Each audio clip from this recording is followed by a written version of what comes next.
Yeah, but Rick, we had the fight in Japan recently with Inoue and Tapales. What did you make of the Monster's performance in that fight? And is he your pound number one right now? Because there's a lot of debate about that in boxing. No, Crawford still is, and I'll explain why in a moment.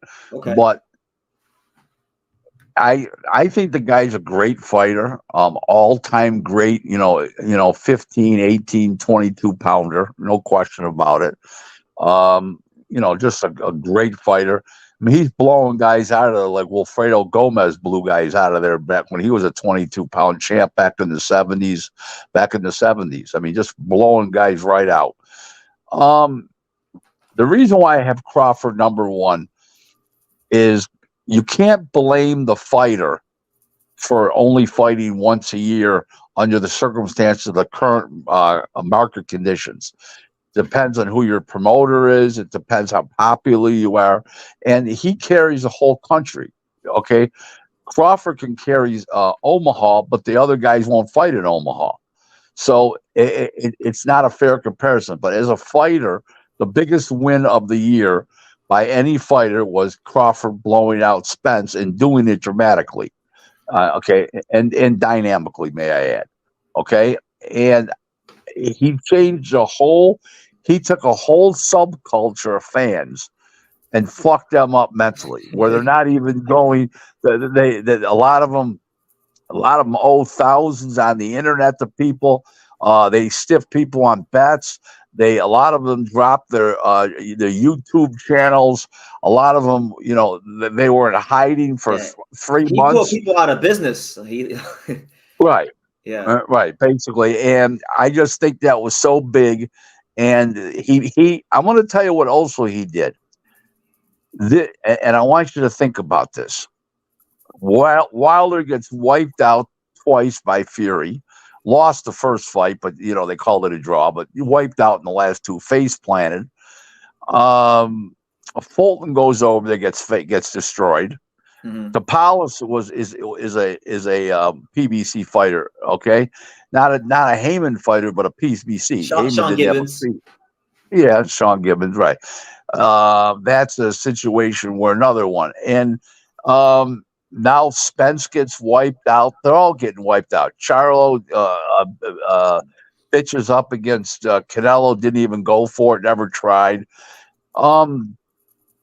This was the final straw that made PBC minor league boxing. It just did. There's nothing major league about PBC. It's minor league shit, and they prove it every time their fighters step up and they fight a top ranked fighter. Bob Arum is now Al Haim is now 4 wins and 23 losses against Bob Arum fighters. I mean, the list goes on and on. You keep you had that stat. Like, I'm still waiting for that list, man. I want to see that list of all the fighters. Top rank got the list. Top rank. Could I get it from like a Brad Goodman or something like that? Like, do you know Brad or Evan Korn or Brad? Okay. One of them guys got it. Perfect. Okay, I'm gonna contact one of them for that list. Yeah, try Evan. See Evan first about that. It's true. It started with Gary Russell versus Lomachenko. Yes, that was really when it first started, and that was what 9 years ago now, probably. So it happens all the time. It's basically what's going on. Okay. He had won so few fights. Mayweather over Pacquiao was a Heyman fight that won. An 8-rounder, which was Fondora, I believe it was Fondora versus Daniel Lewis, was an 8-rounder. They won on one of the Fury undercards. Yeah, that was the Fury Wilder. Yeah, and then what's his name? Frank Sanchez beat Effie Achaba. Yep. Yeah, and I don't remember what the other one, but there's like 4. It's 4 and 23. Like I said, it's embarrassing. Yeah, I'm gonna get that list from Evan. I want to see that list, but I believe Evan has it. Brad, they somebody over there's got it.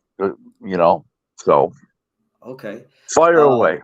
All right, Hyros asks you, Rick. He says, "What about Golden Boy though? They lose PBC fighters all the time. Hector Garcia versus Roger Gutierrez, Tank versus Ryan." Which ones now? He's saying like, what about Golden Boy versus PBC?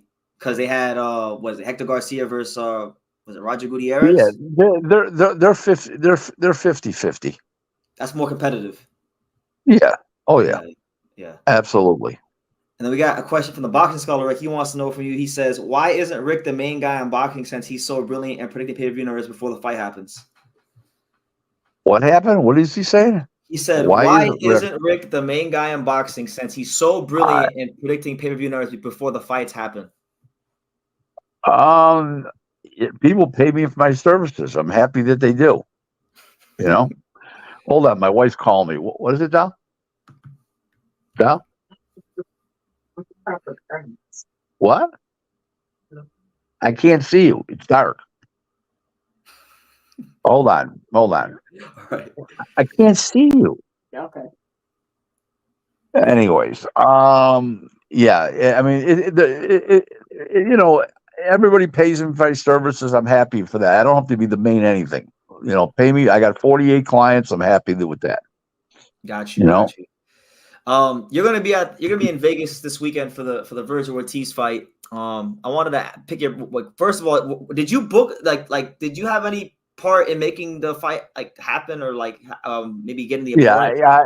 I brought Lawson to Golden Boy back last spring, and he won against a guy, I don't know, 16-0, 16-1. He won a decision, and now it parlayed this into this fight here. So I brought him to him, and you know, it's their fighter, but I brokered the deal, and I also brokered a deal for the guy fighting Aaron Barbosa. Okay. Oh, okay. Yeah, because the minute I heard Lawson, first of all, I didn't even know Lawson was still boxing, because the last time I heard about Fredrick Lawson was when PBC first started, and I think he fought I can't remember who it was he fought, but he fought somebody down here in Hialeah. And so the minute I heard that point, I'm like, that was probably Rick. So I had to ask that. What do you think about Vergil at 54? Because you know, I think he couldn't make 47 anymore. He's a huge guy, and he's going to be a huge 54. He's just a big guy. I mean, he'll be 60 in a heartbeat. He's just a big guy. I mean, this guy could go. This guy's so big, he looks like a light heavyweight. I mean, he's a huge guy. I mean, he's a big, thick guy, big legs, big back, huge neck. Everything's big on the guy. Everything's oversized. So he's going to grow. He's going to be 54, 60, 68. You know, I can see that. You know, that's to me is pretty obvious. Yeah, no doubt about it. Hyro wants to know from you, Rick, could you help get, you know, my South Florida guy, Eric Tudor, some sparring? He needs some sparring. Well, they got guys down there. There's guys all over the place down there. They should be able to spar with Eric, you know? Yeah, it's not a lot. It's not a ton of 60 pounders. South Florida's like most of South Florida is like mostly like, you know, we got a lot of featherweights, 30 pounders, 35 pounders, a couple 40s, but not much in the higher weight classes. Yeah, well, he can. When you're 54, you can spar with 47. You can spar with 60 pounders and 68 pounders. So he should be all right. Okay. I know I know him and his brother Sasha. They're both fighting on the Munguia Rider undercard. So right. Should be fun. But we got a super chat from Mighty Max Boxing. He says, "Great work, fellas. P.S. I'm not Rick's nephew." I'm not sure what that's about, but was there any confusion about you and Mighty Max, Rick, being related? I don't know. He said I was. He said he was my nephew. He told people for a while there. I don't know what happened. Yeah. But whatever. He gets some good comments on Twitter. I enjoy some of his stuff. Yeah, he's a good young kid. You know, South Florida kid. I wanted to also ask you about Vergil. Go back to Vergil. There's a lot of good fights for him at 54. Like you got Tim Tszyu. I spoke to Peter Kahn about maybe Xander Zayas down the road. What do you think about some of those like potential matchups for Vergil? But yeah, what Zayas is years away from a Vergil Ortiz. I mean, come on. Yeah, but he's ranked though. Like, he's ranked right there, number 2 in the WBO. I mean, Yeah. I don't think Peter Khan's gonna throw him in there anytime soon. But you ask if Top Rank would make that fight, and we'll have him call Oscar or Eric and stuff like that. Come on now. No, I don't think they would. I'm just saying, like, maybe like 2-3 years from now. Yeah, well, by 2-3 years from now, Vergil Ortiz will be 60-pounder, and the other guy will still be at 54. So there's your answer. Okay, fair enough. I don't think that's going to happen. Let's put it that way to you. Yeah, that's the feeling I got, because I talked to Peter Khan about it, and he kept talking about Xander's development. There didn't seem to be a sense of urgency to make that fight happen anytime soon. No, of course not. I mean, it's a wipeout right now, and you going down the road. If you talk about 2-3 years, he won't be. Vergil won't be in the weight class anymore. He'll be at 60, if not 68. He's a big guy. I'm telling you, very very big guy. Yeah, he's an absolute gargoyle. Huge kid at the weight, but Steven Rodriguez, one of the local amateur coaches, says Eric has been sparring with the best, Andrew Lawson, reigning state a champion of Florida, 156-pound Golden Gloves champion. There you go. Thank you, Steven, for that information. Hyro was behind the fucking 8 ball with that one. Talking about Hyro with the super chat right here. He says Guerrero versus Boots. Is Boots being loyal to Espinoza? Yeah, I guess he is. I mean, listen, for as much as he paid him at fucking Showtime at $1.3 million for the last fight, he should be on his knees sucking prick, for Christ's sake, for paying him that kind of money. God! We started talking about Cameron Duncan, but now with Cameron Duncan, I guess not being, he's not alive no more. What does that mean for Boots? Because I mean, I know they were together at one point. I don't know. It's held by a corporation, so I don't know if there's going to be a legal fight or not. That I don't know. No idea. Okay. Could be a legal fight because if it's name of a corporation and the owner dies, it's still owned by the corporation, and whoever succeeds that in that corporation that's willed to, that's who your new promoter is. So it could be his wife, it could be his brother, who knows? I don't know. Yeah, could be a whole messy situation. Who knows? Very messy, very ugly. Yeah, but also, Rick, I know with you being so close to Golden Boy, one thing I found interesting, because like you're always, you're in the business, like you have the inside information, right? And one thing that kind of took me by surprise was that you were surprised that Ryan Garcia out of nowhere is like he's demanding this Devin Haney fight. So what did you make of all that with Ryan Garcia trying to push for that Devin Haney fight? Well, listen, I'm a corporate guy. If Oscar and Eric Gomez, the president, and Oscar want it, I'm all for it. Well, if they're happy with it, I'm all for it. But if he's just gonna, do what he did before, where they didn't want to do a rehydration clause, and he wanted to fight anyways and stuff like that. I mean, he's not mature enough to make those he's not business savvy enough to make those decisions.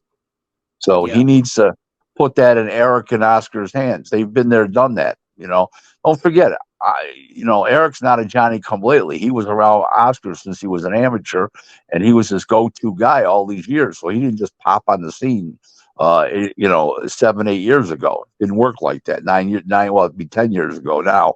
But he was working there as the matchmaker. He knows the business from the ground up. Literally ran the